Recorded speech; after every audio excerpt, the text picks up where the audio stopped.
Mesdames et messieurs, bonsoir et bienvenue sur Évasion TV, votre télévision préférée. Et nous sommes dans votre émission, l'entretien qui vous parvient tous les jeudis quand il est 21h. Nous recevons donc sur ce plateau aujourd'hui M. Balamoussa Konaté, il est ingénieur du pont et chaussée. Monsieur Konaté, bonsoir. Bonsoir, M. Kamara. Merci d'avoir accepté notre invitation. Je vous remercie une fois. À l'entame de cette émission, M. Konaté, pourquoi, malgré tous les efforts consentis par l'État pour améliorer l'état des routes en Guinée, celles-ci restent toujours difficiles à pratiquer, quelles que soient les saisons?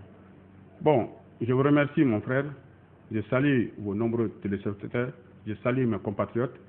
Mais d'entrée de jeu, je voudrais appuyer tous les efforts qui sont en train d'être faits en Guinée et ailleurs contre le virus Ebola. C'est pourquoi partout où je suis avec mon antibactérien. Je pense que c'est nous qui sommes plus forts. Les humains sont plus forts que ce mal virus et Ebola. nous le vaincrons.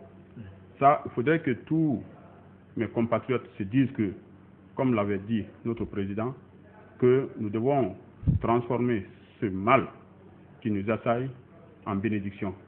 Je crois qu'avec ça, ça ne sera qu'un vieux souvenir. Justement, vous me demandez quelque chose que le virus ne doit pas nous empêcher de jouir, c'est-à-dire le bien-être pour le peuple.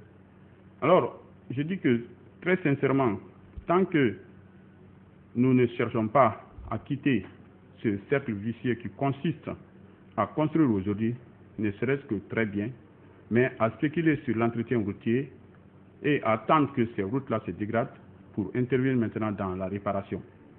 En ce moment, ce cercle vicieux-là va toujours nous empêcher d'aller de l'avant. Parce que pour faire des bonnes routes, pour faire des routes, des nouvelles routes dignes de ce nom, il faudrait d'abord regarder derrière soi le passif, résoudre d'abord le passif. Tout le monde sait que le passif en termes de patrimoine routier en Guinée est un peu difficile à apprécier. Tellement il y a beaucoup de choses à reprendre. À ce niveau aussi, quand vous intervenez, que ce soit éventuellement dans les conditions normales à faire l'entretien routier ou même à faire cette réparation-là, il faudrait intervenir avec responsabilité. Alors, M. Konaté, vous parlez de spéculation. Cette spéculation dans le domaine routier est due à quoi en Guinée?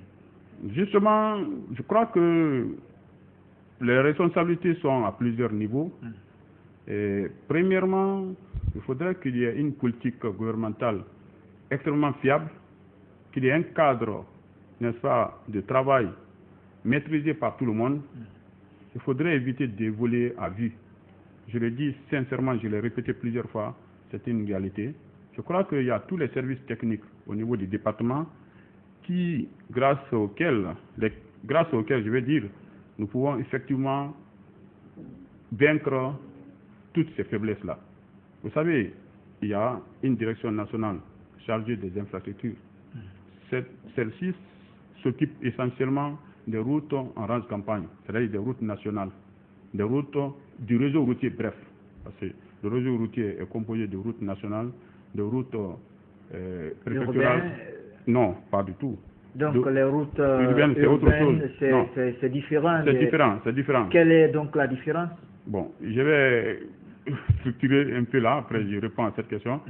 Le réseau routier, c'est exactement les routes qui relient les préfectures entre elles, qu'on appelle routes nationales, et puis il y a les routes préfectorales et communautaires.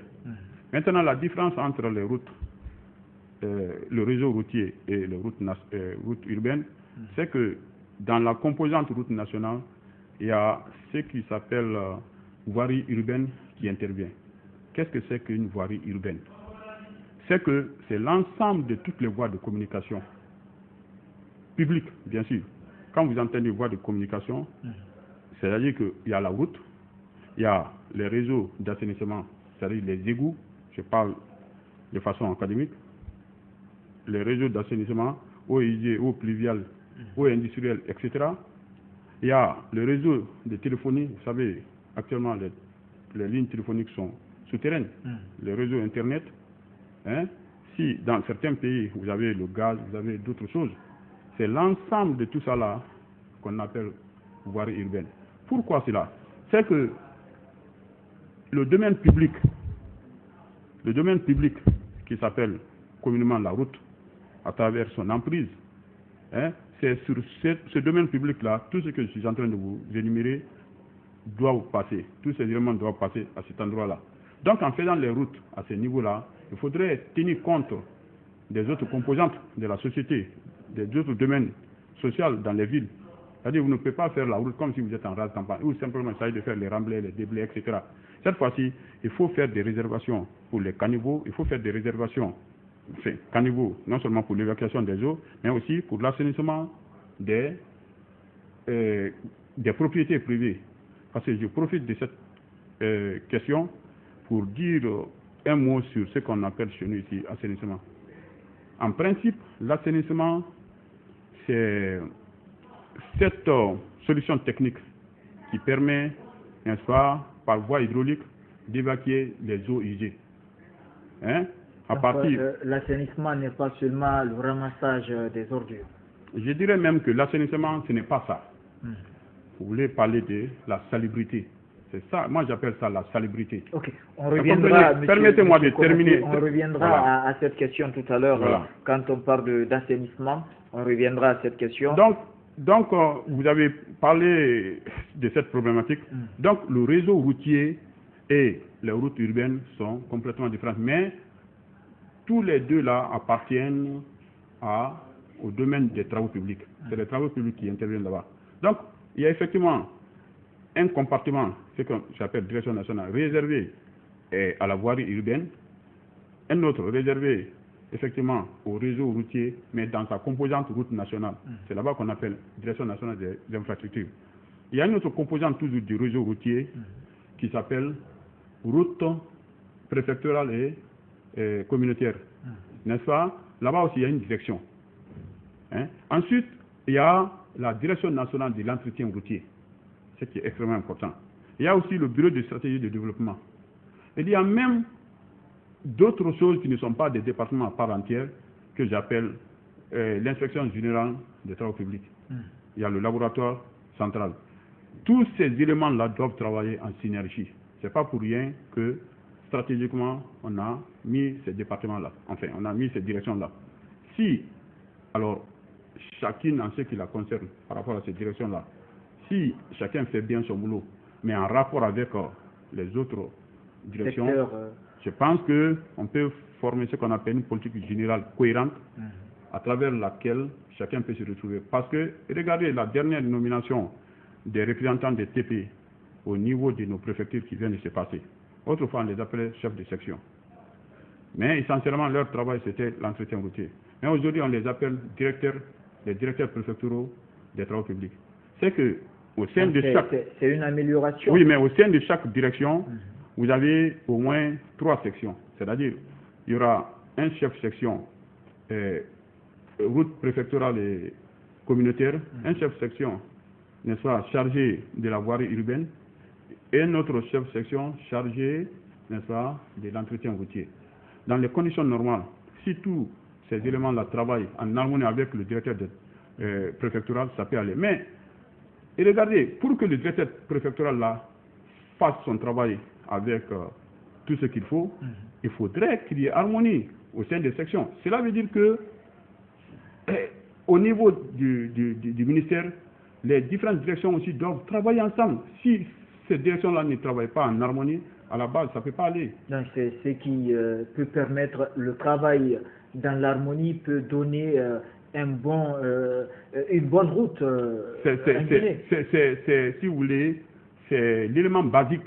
Pourquoi? Parce que je pense que même si vous donnez de l'argent à quelqu'un pour gérer, si ça ne trouve pas, s'il n'a pas un plan de gestion efficient, je crois que l'argent sera dilapidé. Ce n'est pas seulement le seul élément. Le nerf de la guerre aussi doit être sauvé. C'est que je voudrais ajouter le fonds d'entretien routier. C'est que c'est ce fonds-là qui est chargé d'alimenter l'entretien routier, comme vous entendez son nom. Il faudrait que les sources de financement de cette direction aussi soient effectivement renforcées. Il faudrait que l'argent qu'on gagne pour ça soit utilisé à bon escient. Il ne faudrait pas que le fonds d'entretien routier s'érige en direction nationale d'entretien routier parallèle. Je pense qu'il y a tout un tas de stratégies à élaborer Je crois qu'en peu de temps, je ne peux pas dire, mais déjà la volonté est là. Vous aurez le temps de donner des détails. Et dans un grand projet routier, M. Konaté, qu'est-ce que le maître d'ouvrage, c'est-à-dire l'État, doit faire s'il veut que les routes répondent aux normes internationales? Bon, je crois que tout ce qu'on est en train de dire là, ça résume ça. Ça veut dire qu'il faut vraiment définir les grands principes. Mais au sein d'un grand projet routier, par exemple, il y a le représentant du maître d'ouvrage, c'est-à-dire, on l'appelle l'ingénieur homologue, c'est-à-dire que c'est un ingénieur des travaux publics vraiment attitré, qu'on affecte à ce projet et qui doit, à côté effectivement de l'entreprise, de l'entrepreneur chargé de faire les travaux, à côté d'un bureau de contrôle choisi pour effectivement diriger l'exécution des travaux, il y a une place réservée, n'est-ce pas, au représentant de l'État qui est un ingénieur des travaux publics. Dans ce cadre-là, il n'est pas membre du bureau de contrôle, mais il est vraiment le représentant de l'État. Mais il faudrait que cette représentation-là soit effective. Il ne faudrait pas que ce soit des façades. C'est pourquoi, dans ma réflexion, j'ai pensé que, entre autres préoccupations de ce haut cadre de l'État, il faudrait qu'il y ait quelques domaines de gestion à travers lesquels il doit suffisamment s'investir. Je peux les regrouper entre 4 à 5 domaines.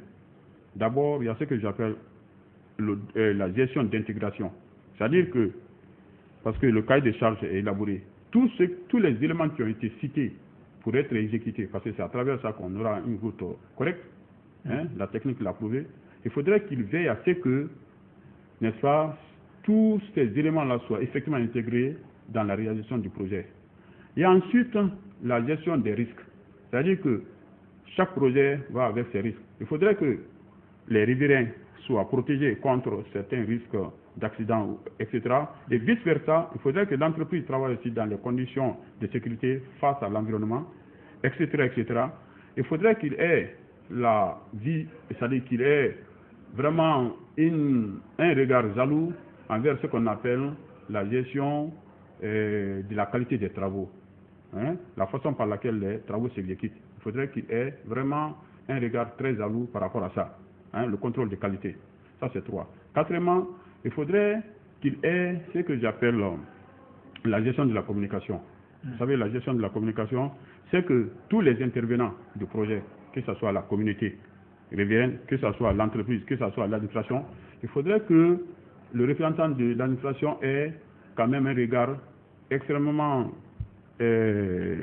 clair pour que à temps chacun soit informé par rapport à son travail. Le représentant doit être donc un technicien. Un technicien, bien sûr. Et enfin, parce qu'il y a 9 domaines de gestion, mais je préfère prendre 5. Enfin, il y a la gestion du délai. C'est-à-dire que le délai d'exécution. L'exécution, mais surtout les délais parcellaires. C'est-à-dire que les chantiers, quand on dit que quand tel travaux sera exécuté à telle date, il faudrait tout faire pour que l'entreprise soit payée à temps. Parce que c'est une des conditionnalités pour que l'entreprise continue son travail.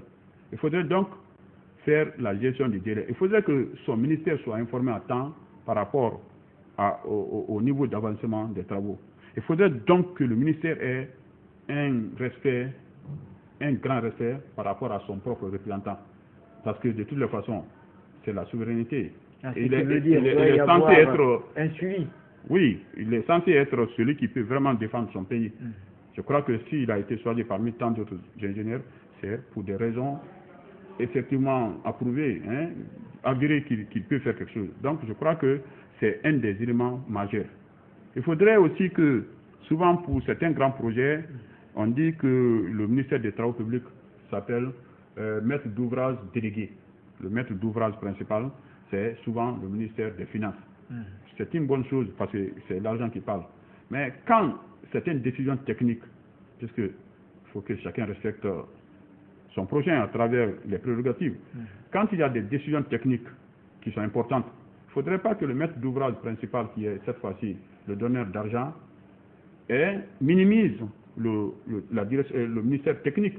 Sinon, tout ce que nous avons là, voyez, pourquoi je communique beaucoup, c'est pour mettre un peu à un certain niveau appréciable nos décideurs par rapport à certains jargons de notre domaine. Puisque si vous êtes obligé de prendre des décisions, il faudrait vous informer sur certaines notions. Sinon, c'est tout le pays que vous engagez. Et malheureusement, quand ça ne va pas, les responsabilités ne se situeront pas au niveau des finances. On va dire soit c'est les politiciens ou ce sont les techniciens qui Et tout à l'heure, M.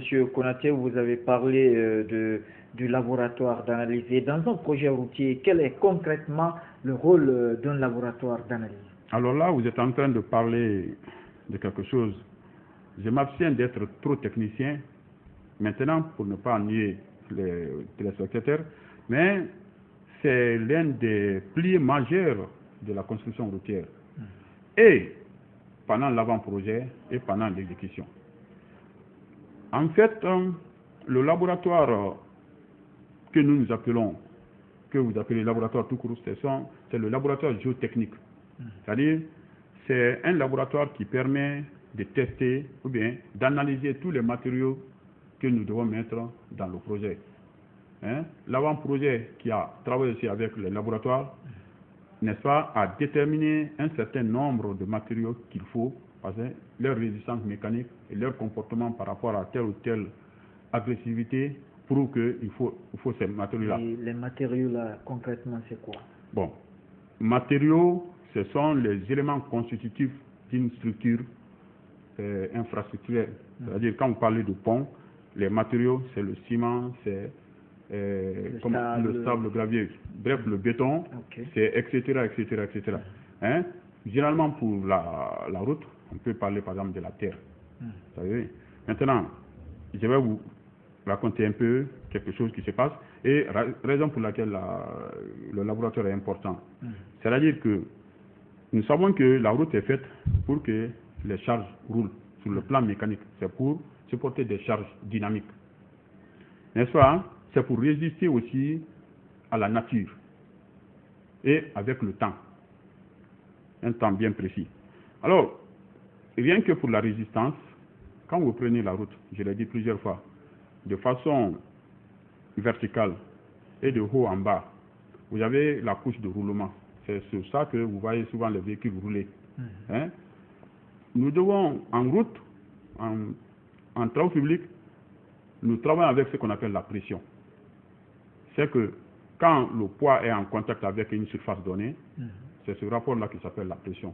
Le poids divisé par la surface, c'est ce qui s'appelle la pression. Donc, la pression est toujours forte à la surface et relativement faible au fur et à mesure qu'on va en profondeur. Donc, le contact entre l'engin roulant et la terre. Et la route. La route. La couche de roulement à travers les pneumatiques.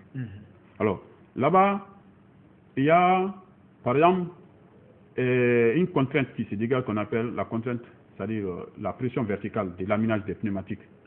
Là-bas, vous avez par exemple 3 contraintes.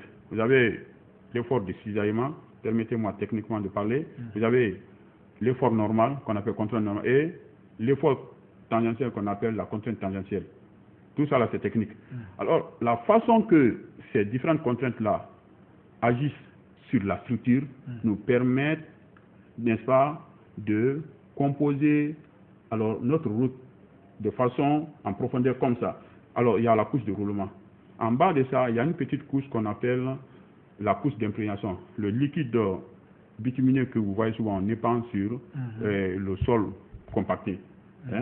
Les deux là réunis, couche d'imprégnation plus la couche de roulement, souvent en béton bitumineux, l'ensemble là forme ce qu'on appelle chez nous les couches de structure, les couches de surface. Ensuite, il y a en bas de ça ce qu'on appelle la couche de base et la couche de fondation. Les deux là réunis s'appellent les couches de structure. Mais la détermination des épaisseurs pour chacune de ces couches-là, y compris le béton bitumineux, obéit effectivement à, n'est-ce pas, à une vérification de la capacité de supporter les charges dynamiques et les charges liées à l'environnement qui s'imposent sur ces sols-là. Donc c'est toute une procédure. Tout un processus. Ensuite, il y a le traitement. Ça, c'est encore d'autres couches de la terre. Mais quand vous prenez les couches de structure, vous ajoutez aux couches de surface, l'ensemble là, c'est ce que nous appelons la chaussée, de façon verticale. N'est-ce pas? Ensuite, maintenant, il y a le terrassement et il y a le sol d'assise.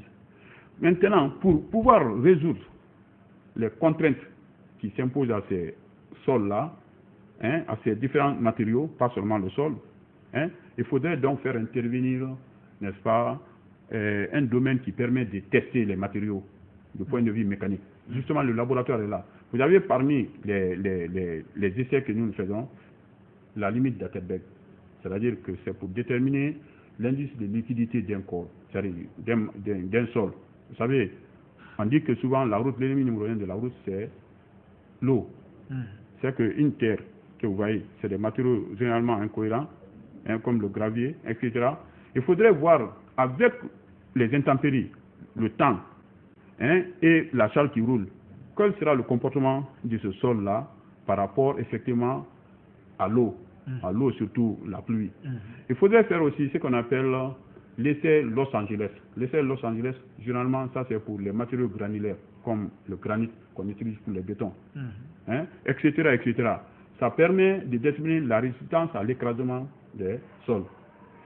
Par exemple, pour le granit, qui est une roche magmatique, sa résistance à l'écrasement, par exemple, varie entre 1 à 14 kg par centimètre carré. Ensuite, il y a ce qu'on appelle aussi l'essai microdéval.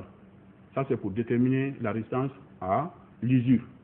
Il y a des essais Marshall, il y a des essais Proctor, il y a l'indice portant californien qu'on appelle CBR, il y a l'équivalent de sable. Bref, il y a tout un tas d'essais que nous faisons, grâce auxquels nous pouvons dire que ce sol-là, ou autrement dit, cette infrastructure routière-là peut résister par rapport au temps et ça peut défier même la nature. Donc, le laboratoire est extrêmement important. Même le ciment que nous voyons là. Vous avez vu, vous entendez par exemple CPA, CPJ.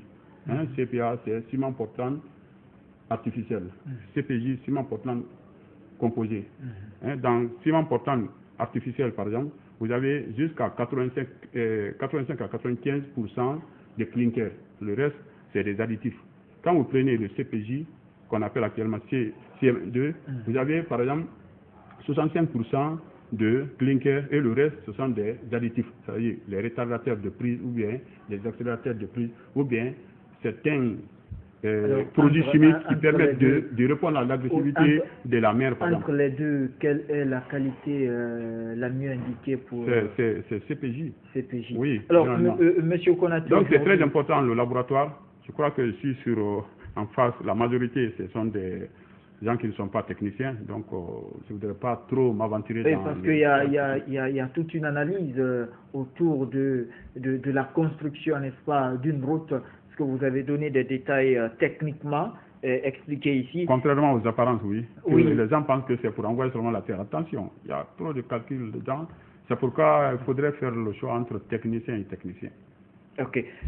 Monsieur Konaté, comment analysez-vous la présence des dodanes hors normes un peu partout à Conakry et même sur les routes de l'intérieur du pays?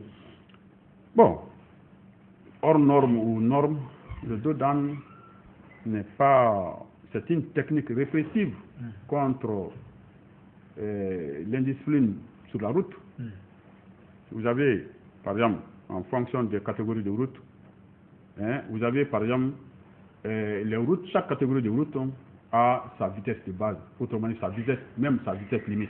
Par exemple, dans les centres urbains et là où il y a une forte concentration d'habitation, qu'on appelle les bassins d'habitation, on dit par exemple zone 30. Ça veut dire que la vitesse limite c'est 30 km à l'heure.